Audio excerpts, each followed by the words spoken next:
बलम ji I love you में किस तरह के सॉन्ग के गानों की बात की जाए, पिक्चर में कहीं ना कहीं गानों की भी बहुत ध्यान देना जरूरी है क्योंकि गाने में भी ज़्यादा इंटरेस्ट है। किस तरह के गाने इस फिल्म में कितने गाने होंगे? एग्जैक्टली कहानी के हिसाब से गाने बनाए गए हैं। इसका टाइटल है Balam ji I love you. Maximum romantic song है इस फिल्म के गानों में, लेकिन बहुत सारे पेचीदापन है इस फिल्म में, तो उस हिसाब से उसके भी गाने बनाए। बेसिकली एक रोमांटिक फिल्म और रोमांस की पूरी कोशिश की है गानों में डालने की। कुछ नए स्टाइल का, कुछ नई चीज़ें, कुछ फोक स्टाइल का, सब कुछ एक समावेश मिलेगा। आप मुझे ये बता सकते हो इस फिल्म में 7 गाने अभी तक प्लान हैं और मुझे नहीं लगता कि 7 गाने ज़्यादा होंगे। हमारे प्रोड्यूसर डायरेक्टर साहब सब कुछ लगा तो शायद ये गाना बढ़ा सकता है। बेसिकली अभी तक तो जो फाइनलाइज है उसे थैंक यू। साइलेंट रहिएगा आप लोग। रोल इधर रोल। दिनेश जी, बलम जी आई लव यू, बलम जी तो आप ही है, आई लव यू कहा जा रहा है, आपको मुहूर्त किया गया है। दिनेश जी कुछ कहना चाहते हैं? बहुत खुशी हो रही है कि हमारे जो डायरेक्टर हैं प्रिमांशु जी, ये पिछले साल भी 2 फिल्म किए थे मुझे लेके। दोनों फिल्में बहुत सफल रही, बहुत लोगों ने पसंद किया, सिपाही और जिगर। तो इस साल फिर से ये मतलब शुरुआत तो अभी कर दिए हैं, पर ये रिलीज होंगी अगले साल दोनों फिल्में, बलम जी आई लव यू और निरहुआ चलल ससुराल 3। कहानी के बारे में कुछ बताइए दिनेश जी। आपने कहानी बहुत ही सुंदर है और हमारे जो मिश्रा जी हैं, सुरेंद्र मिश्रा जी, उन्होंने जब कहानी सुनाई हमारे डायरेक्टर साहब को, तो इन्होंने मुझे फ़ोन किया और कहा कि मैं अपने इतने दिन के करियर में पहली बार इतना देसी कॉन्सेप्ट सुना हूं, मैं चाहता हूं कि आप एक बार सुनिए। तो मैंने कहा ठीक है, सुनाइए। और अगले दिन शूटिंग पे आए हमारे सुरेंद्र मिश्रा जी और हमारे प्रिमांशु जी, और सच में मतलब जो जीवन हम जी के आए हैं, जो जीवन हमने जिया है अपने गांव में, खेत में, खलिहान में, गांव में, वो इन लोगों ने इस कदर उतारा है कि फिल्म में लोग देखेंगे तो उनको मज़ा आ जाएगा। और वो गांव की पूरी जो पटकथा इन्होंने रची है वो काबिले तारीफ है। बहुत बहुत बहुत पसंद आएगी लोगों को। पहले दिनेश जी से कर लीजिए जी, रोटेट करते हैं। ठीक। प्रिमांशु जी सिपाही के बाद, जिगर के बाद, अब Balam ji I love you, Dinesh ji scripted हैं। इसमें क्या कुछ तैयारी है इस फिल्म के लिए? तैयारी बहुत अच्छी तैयारी है। जैसे अभी हमारी शूटिंग में काफ़ी टाइम है और अभी से हमारी स्टोरी फाइनल है, हमारी म्यूज़िक आज से चालू हो जा रही है और कैरेक्टराइजेशन को लेकर हमारे दिनेश जी के डेली हम लोग इस पर डिस्कस कर रहे हैं। तो एक बहुत अच्छी तैयारी है, बहुत अच्छी फिल्म देने की, जो अगले साल डेफिनेटली दर्शकों को बहुत अच्छी लगेगी। दिनेश जी ने जैसा कहा कि ठेठ देशी अंदाज की फिल्म होगी ये, जी। क्या कहानी में यूनिकनेस सिर्फ इतनी ही है? नहीं, कहानी की यूनिकनेस तो देसी ठेठ देसी है ही, साथ में एक सॉफ्ट रोमांटिक कहानी है जिसका पृष्ठभूमि पूरा गांव है। तो अब इससे ज़्यादा हम लोग इस समय पे डिस्क्लोज नहीं कर सकते हैं कहानी के बारे में, और बाकी दर्शक तो है, जनता जनार्दन डिसाइड करेगी कितना यूनिक है। फिल्म की शूटिंग कहाँ पर की जाएगी, कब तक स्टार्ट की जाएगी और कौन कौन सी जगह होगी वो? फिल्म की शूटिंग होगी गोरखपुर में। हमारे प्रोड्यूसर साहब जो आनंद रुंगटा जी हैं, वो गोरखपुर से बिलोंग करते हैं। उनके पैतृक गांव है उसी के आसपास, गोरखपुर के आसपास बहुत अच्छे लोकेशन है। अभी हम लोगों ने लोकेशन देख के लौटा, तो शूटिंग उधर ही होगी और शूटिंग की timing most probably Feb to March। जिस तरह से इसमें दिनेश जी के साथ काजल जी की जोड़ी नजर आने वाली है, पटना से पाकिस्तान आई थी, आशिक आवारा आई थी, क्या एक बड़ी हिट फिर से एक्सपेक्ट की जा रही है? डेफिनेटली आपके मुंह में घी शक्कर। हम लोग यही सोच के इसी तरह के ये किए हैं, परिकल्पना किए हैं कि फिल्म हिट हो। क्या फिल्म के स्टार्स तो अब तक फाइनलाइज हो पाए हैं? नहीं, हाँ, दिनेश जी काजल यही फाइनल है अभी तक, और बाकी चीज़ और फाइनल होंगे। आ जाओ काजल। आइए, स्वागत है आपका।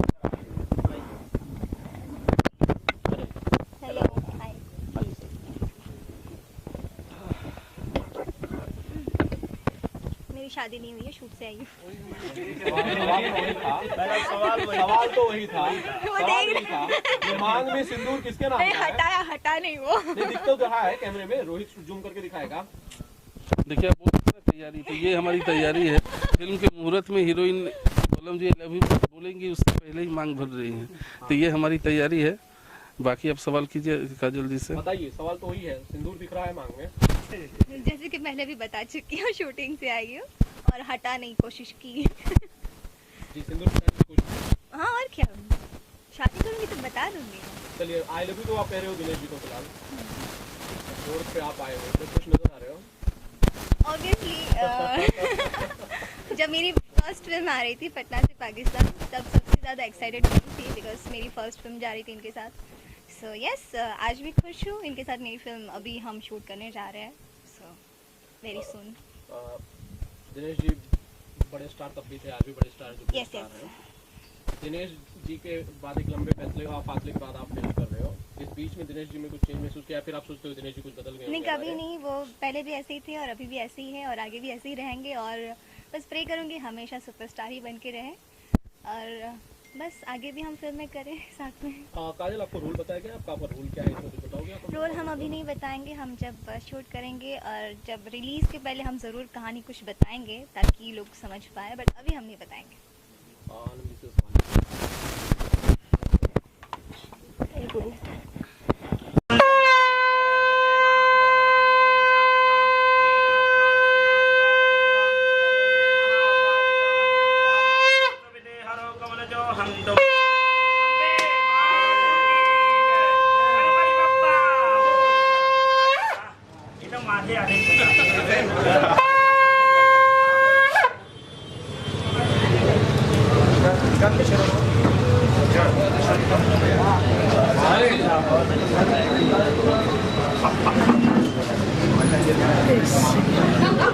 अरे दादा मैं भी वही करूँगा। हाँ आज अंदर बाहर बहुत लोग नहीं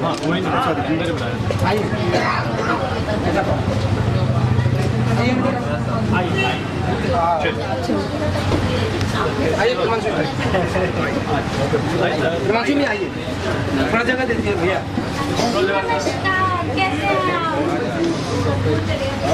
आप लोग भैया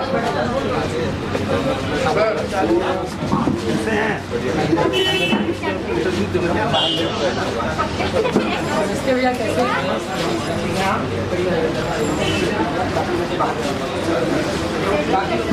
उदय जी, उदय जी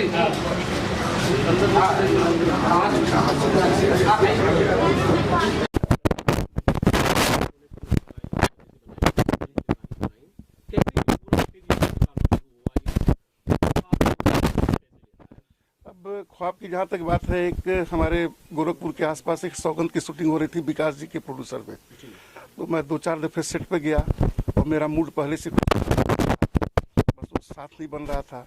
तो इनके शूट पे जाने के बाद मुझे कुछ ऐसा दिखा या लगा या से मुलाकात की वैनिटी मैन में, इनसे बैठ के काफ़ी डिस्कस उन्होंने मुझे सपोर्ट किया कि आप पिक्चर बनाइए, मुझे अच्छा लग रहा है कि पिक्चर बनेगी। फिर 2-4 जाने के बाद फिर ऐसा कुछ विचार मेरा, फिर मैंने जी से मुलाकात की। उसके बाद प्रोड्यूसर है रज्जू अंसारी जी गोरखपुर, मैंने उनसे कहा तो वो जो है बोले प्रभांशु जी को लिया जाए। तो प्रभांशु जी की जानकारी मैंने की तो पता चला कि प्रभांशु जी यहाँ के टॉप हैं इस समय, तो मैंने प्रभांशु जी के साथ लिया। फिर ऐसे ही जो है दिनेश जी, प्रभांशु जी, काजल जी मैम के साथ ऐसे ही करके हमने नेटवर्क बनाया। अब ये मेरी पहली फिल्म है, आप लोगों का आशीर्वाद रहा तो आगे मैं फिल्में बनाता ही रहूँगा। ये तो आपकी पहली फिल्म है, इससे पहले दिनेश जी की आपने कोई फिल्म देखी होगी या हाँ बिल्कुल। कौन सा उनका सबसे पसंदीदा? निरहुआ, रिक्शा वाला, ये सब पिक्चरें इनकी जितनी आई हैं सब पिक्चर हमको बहुत अच्छी लगी। दिनेश जी पिक्चर में आई लव यू कह रहे हैं जी। असल जिंदगी में आई लव यू बहुत सारे लोग कहते हैं, एक वाकया कोई शेयर करेंगे दिनेश जी? हीरोइनें मरती हैं जहाँ से दिनेश गुजरते हैं? नहीं ऐसी बात नहीं है। मैं इकलौता हीरो हूँ जिसे लोग निरहुआ भैया कहते हैं। अरे बाप रे। हाँ, तो आप रील और रियल को एक साथ मत जोड़िए। रियल में तो मैं, जैसे मेरा नाम ही पड़ गया निरहुआ भैया, तो ऐसी बात नहीं है। हाँ, जब हम जाते हैं थिएटर में, जब फिल्म रिलीज होने के बाद, और जब वहाँ लोग आते हैं फिल्म देखने के लिए, तो फिल्म देख के इतना खुश हो जाते हैं कि वो बोलते हैं आई लव यू। जी ये बात है। और कोई खास तैयारी इस फिल्म के लिए? हाँ, इस फिल्म के लिए हम लोग बहुत तैयारी कर रहे हैं। इसका जो म्यूज़िक होगा वो हमारे ओम झा जी कर रहे हैं, बहुत बढ़िया म्यूज़िक बना रहे हैं। आज आप सुनेंगे, आज शुरुआत होने जा रही है। और मैंने थोड़ा 1-2 लाइन पहले से गा भी दिया आप लोगों के लिए, ताकि आप सुन लें कि ये कैसा बन रहा है। और कहानी बहुत अच्छी है, मैंने पहले ही बताया। तो मुझे लगता है कि एक और यूनिक बात है इस फिल्म में कि इस फिल्म का नाम तो है Balam ji I love you, पर फिल्म के आखिरी सीन में हीरोइन जाके बोलती है आई लव यू। मतलब कि कितना मुझे स्ट्रगल करना पड़ेगा आप सोच सकते हैं। एक शब्द, एक वाक्य, एक लाइन सुनने के लिए। हाँ, पूरी फिल्म मतलब मैं प्रयास कर रहा हूँ, बहुत जूझ रहा हूँ, और फिल्म जब खत्म होगी तो आखिरी सीन में हीरोइन बोलती है आई लव यू। और लुक्स में भी कुछ चेंज किया जाएगा क्या? हाँ, क्योंकि चूंकि ये अखाड़े से और पहलवानी से जुड़ी हुई कहानी है, तो मैं उसमें पहलवान हूँ नहीं, पर एक पहलवान से दाव लग गया है कि अगर उसको पटकूंगा तो ही इनसे शादी होगी मेरी। तो उसको पटकने के लिए नहीं, बल्कि गांव वाले कहते हैं कि अगर उसको पटकोगे तो सब गांव मिल के खिलाएगा पिलाएगा, तो खाने पीने के चक्कर में मैं वो लड़ने के लिए तैयार हो जाता हूँ। और पर पता नहीं था कि इतना पटकेगा वो मुझे। किस तरह से फिर मैं उसको पटकने के लिए अपने आप को तैयार करता हूँ, तो निश्चित रूप से एक लुक थोड़ा अलग होगा, पहलवानी वाला लुक होगा और देसी लुक होगा। एक जनरल सवाल, फिल्म कब तक थिएटर्स में आ सकेगी अंदाजा? हम लोग कोशिश कर रहे हैं कि फिल्म जो है वो लगभग 15 अगस्त तक, मतलब पचैया एक समय है, पचैया कब बोला हो? जुलाई में लगभग, हाँ लगभग जुलाई में फिल्म आ जाए थिएटर में। अगर दिनेश जी की रियल लाइफ की बात की जाए तो कॉलेज या स्कूल के ऐसे कोई टाइम पे किसी ने आपको आई लव यू बोला जो आप आज भी याद करते हो? क्यों उनका जीवन खराब करना चाहती हैं आप? नाम नहीं बताऊंगा, पर हाँ मैं एक बार छोटा था, क्लास 10 में जब पढ़ता था, तो मेरे स्कूल के जो कपड़े मेरे होते थे हम लोग खुद ही धोते थे, क्योंकि मम्मी गांव में रहती थी। तो मैं अपने कपड़े उपड़े धो के एक दिन सूखने के लिए डाला था, तो सभी कपड़े मिल के रुमाल नहीं मिल रही थी। तो मैंने थोड़ा ढूंढा, मिला नहीं। दूसरे दिन मेरे ही मोहल्ले की एक लड़की बोली तुम्हारा रुमाल खो गया है क्या? हम बोले हाँ। तो बोली आई लव यू कहो तो दे देंगे तुमको। तो ऐसा एक बार हुआ था। नहीं तो फिर रुमाल मिला या नहीं? रुमाल तो मिल गया पर वो नहीं मिली। वो नहीं मिली। इससे पहले कि मैं बात आगे बढ़ाता मुझे गांव आना पड़ा। ये निरहुआ की अधूरी लव स्टोरी है। अधूरी है। काजल जी, यही सवाल शायद आपसे भी पूछना चाह रही हैं। आई लव यू। इनको तो बहुत लोग मैंने किसी को बोला? सोचना पड़ेगा। नहीं, मैंने किसी को नहीं बोला। रियल लाइफ में तो like school time, college time में टाइम ही नहीं मिला।